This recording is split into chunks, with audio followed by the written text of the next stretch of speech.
I think I agree with Ahmed in terms of the winners and even with Kajama. But in terms of the order, I think for me the greatest winner is actually the Constitution of Kenya 2010. And that ensures that we don't get into the debate about individuals. I think the Constitution is the winner because the Constitution has been straight. And when we got the 2010 Constitution, I think it's the former Chief Justice, the first Chief Justice, Mutunga, who used to say that the 2010 Constitution is a transformative document.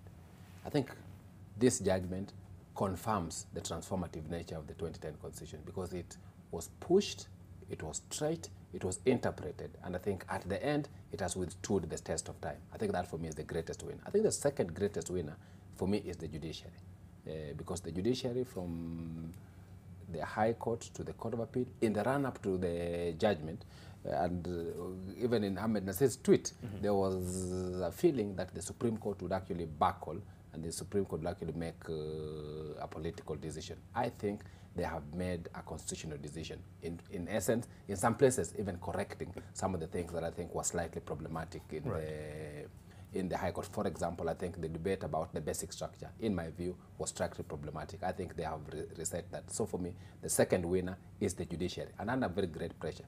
I think the third winner in this process is the people of Kenya.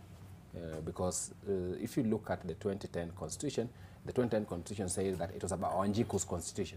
I think this process demonstrates the place of Wanjiku. And I think one of the greatest examples is to see ordinary citizens coming to court to argue on their own, not getting Abenase to argue for them. I think you remember Aluchier having argued for, I think for me that was fundamental. The last one to demonstrate that is, I think, a group that we don't talk about. I think civil society and civil society groups and their place. Because a lot of the time people say, no, civil society have no place. But if you remember this process, the people who started the opposition to BBI were not the politicians. The politicians, by their nature, as I said at the start, they are dishonest. So they take convenient positions. But I think if you look at Linda Katiba, if you look at Ikala Ngelei, all the way from Turkana, I think people who actually stood for the constitution. So the people of Kenya are the greatest. The losers, in my view, number one loser definitely is the government.